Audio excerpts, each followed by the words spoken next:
Hello. Thank you very much. Just see if my slides are working.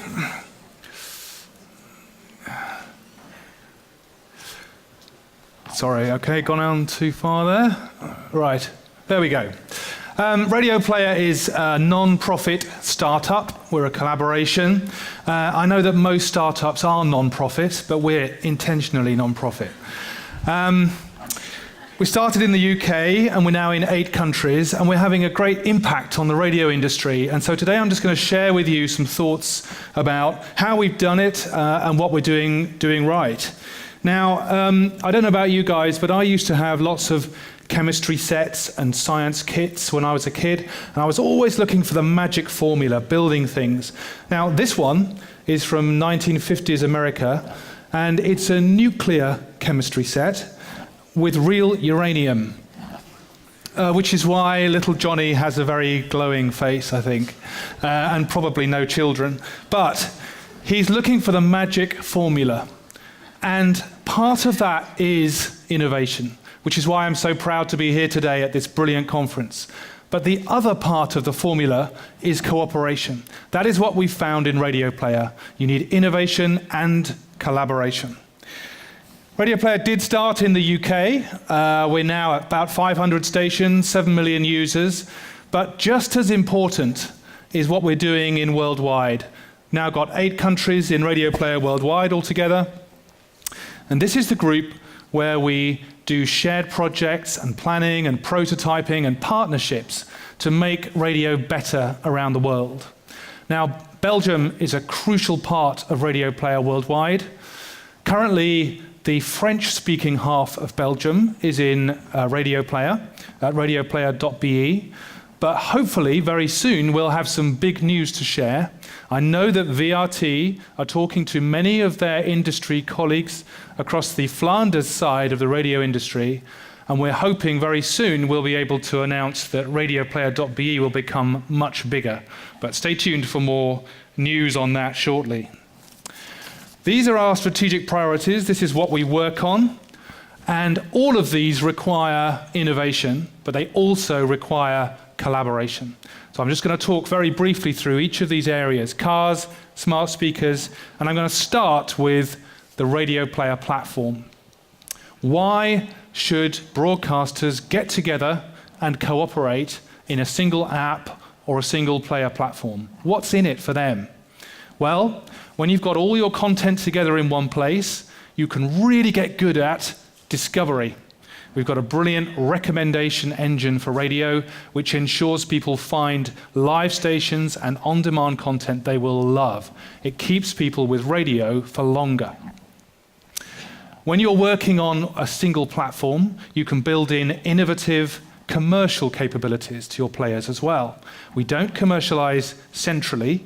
We leave that up to the broadcasters, but we do build in the technology centrally so that broadcasters can switch it on if they want to and configure it to work in the way that they want. So we can boost revenue by working together. Simplification, what you see here is the web players.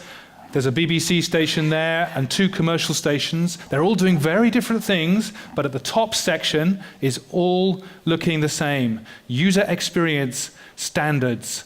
The volume control, the favoriting button, the play stop button, and the search bar are all in the same place, even though these are all players from different, some public service, some commercial groups.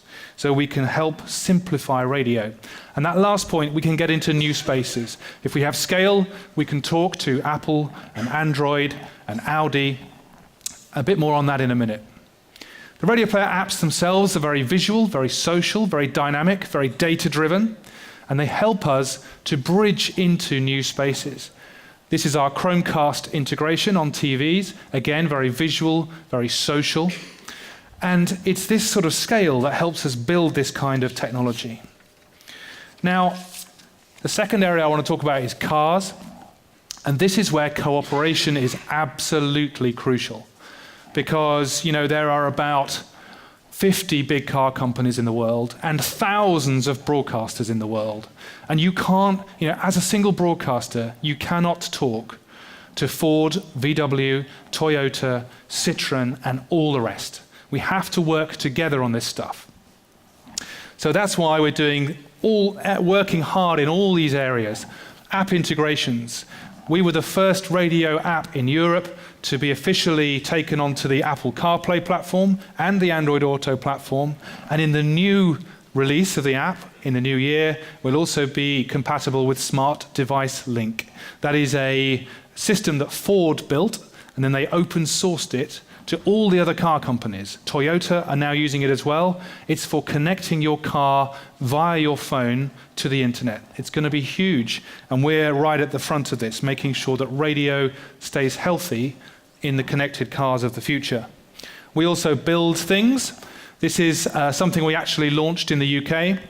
It's called Radioplayer Car. It's the world's first hybrid radio system. It automatically switches between DAB, FM, and streaming, and you control it with your voice. And it taught us a huge amount about data, radio metadata, powering hybrid radio interfaces like that, which led us to our first big automotive partnership with Audi and VW. So we are now powering the radios in the new range of Audi cars and soon VW as well. They are beautiful cars. They've got a nice big radio button in the dashboard. When you press the radio button, you get a single station list across DAB, FM, and online. You get logos from all the radio stations. And as you drive, automatically, according to the reception and the signal strength, your stations are followed across those platforms. This is a beautiful radio experience, and we can only power it if we work together with the data and with the car companies. So collaboration is key to this. The way we power it, across the left there, you can see the radio player systems in all the 8 countries, and on the right there is a connected car, an Audi. Now, this is not an open API. We don't let anyone have this. We lock it down, we license it, and we only give it to car companies if they agree to do the right thing. What does that mean? Well, a big button marked radio on the dashboard, because drivers love radio, and they need to be able to find it easily in the cars of the future. No monetization or commercialization over the top. Car companies cannot try to make money out of your content when it appears in the dashboard.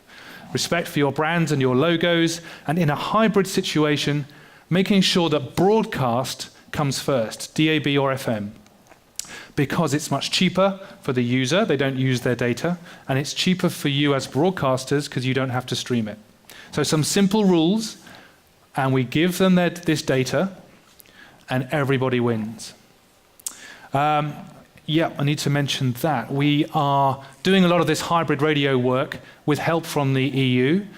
We're part of the H Radio project, and I think you can see something on that outside in the main area there. The H Radio project, VRT are in that as well, and it's all about growing hybrid radio interfaces, funded partly by Horizon 2020 money from the EU. Smart speakers is the third area, and again, cooperation required here. How are you going to talk to these big technology companies if you're trying to do it just as one broadcaster? You can't. We need to talk with one voice. These things are brilliant radios, but only if we can manage to keep control of the interface. Kids can use them. They are so simple. You speak to them, they answer back and play things. It's a magical experience for some. Others think that they are actually making children rude because they're teaching children to just shout commands at things. One colleague thinks it's turning our daughter into a raging arsehole. But whatever you think about smart speakers, whether you think they're magical or rude, they are becoming huge. In the UK, about a year ago, the Amazon Echo launched, and now, according to our research that we did with Radio Centre last year, 14% of households have an Amazon Echo. That's huge. That's a massively fast take-up for a new technology. And 90% love or like their Echo when they get it. These things are used every day. 81% of Echo users using them every day. So they're built into the household routine. And radio is king. radio listening dominates use of the Echo, above Amazon Prime Music, Spotify, and podcasts. So we need to work together on making these things easy to use. They're in shared spaces in the house. The dark blue shows you where the people who bought one Echo put them, so mostly in the living room. The light blue is where they put the second one when they bought the second one, because these things are really cheap now. Often the second one going in the bedroom. Now, before Amazon launched in the UK, they came to us and they invited us to work in partnership with them and build a radio player skill for the Amazon Echo. Their best advice to us was keep it simple. Voice devices are really hard to build for, very, very, very difficult. So I'm just going to show you what the radio player skill does. It does three things, and it does three things quite well. Alexa, ask Radio Player to play Radio 5. Now playing BBC Radio 5 live on Radio Player. If crime mentioned there, that was up 26% year on year, with nearly half of that increase attributed to... Ask Radio Player to recommend a station. Why not try TalkSport? 3 a.m. Matchday Drive. Alexa, skip. You might like LBC London. To respond with physical punishment, it tends to make that behaviour worse. Alexa, ask Radio Player what's on. You are listening to Ian Dale on LBC London. It's like a vicious cycle. Alexa, stop. Where Okay, so what you saw me do there is ask for a station by name, and I deliberately got the station name wrong, but it still played the right station. We've put a lot of work into that, because when you're in a voice interface, people will use all kinds of weird things to ask for your station. So you have to make sure you've got all the possible variants of your station name in the metadata. The second thing I did was I asked for recommendations, and we have a very powerful recommendation algorithm which looks at what I had previously asked for, 5 Live, which is a BBC News and Sports station, and then recommended me TalkSport, which is a sports station, and LBC, which is a news station. So we're looking at crossover listening, and we're using big data to power that recommendation algorithm. And the third thing I did was I asked what's playing. So the stream ducked, and we read out the metadata from the station over the top, and we brought the stream back up again. So very simple, we're doing this. We are crawling at the moment. Crawl, walk, run is what Amazon told us to do. We're in the crawl phase with smart speakers, but this was brilliant advice, and we are actually doing a lot of prototyping in the walking and even the running area around on-demand and podcasts, and even a feature that we're calling Shout at Your Radio, because everyone has always shouted at their radio, but now this could pass a message to the studio. But those are all really, really high-end things, and they need a lot of prototyping before we can get them right. It does feel like we're at a tipping point with this stuff. We talk to Amazon a lot, and I was in a meeting with some Amazon execs about a month ago, and I said to them, what's your medium-term strategy for this stuff? And they said, we don't want to sell more Amazon Echoes. That's not what we're about. We want Alexa in everything. In your fridge, in your light bulb, in your thermostat, in your toaster, in your car. In 3 to 4 years, they said, you'll be able to walk into your kitchen and say, Alexa, turn on the radio, and your fridge will talk to your toaster, will talk to your light bulb, will talk to your thermostat, will talk to your oven, and between them, they will work out who is best suited to switch on the radio and who is going to answer you. Your appliances will talk to each other over your Wi-Fi. Now, this is interesting. This is a sort of neural network of computing that we've introduced into our homes without really meaning to. I saw this quote really recently. Technology, the computer inside all these things, will fade into the background. In some cases, it may entirely disappear, waiting to be activated by a voice command, a person entering a room, a change in blood chemistry. This is ambient computing, the transformation of the environment all around us with intelligence and capabilities that don't seem to be there at all. Now, what I think is happening with these voice devices and these voice-integrated devices is we will probably create a web of ambient computing around ourselves without really meaning to. So my question is, where does radio fit? in that ambient computing model? How can we keep control of that interface? You know, maybe it's not so scary after all. In the 1950s, they did have nuclear chemistry sets, but they also predicted radios in fridges.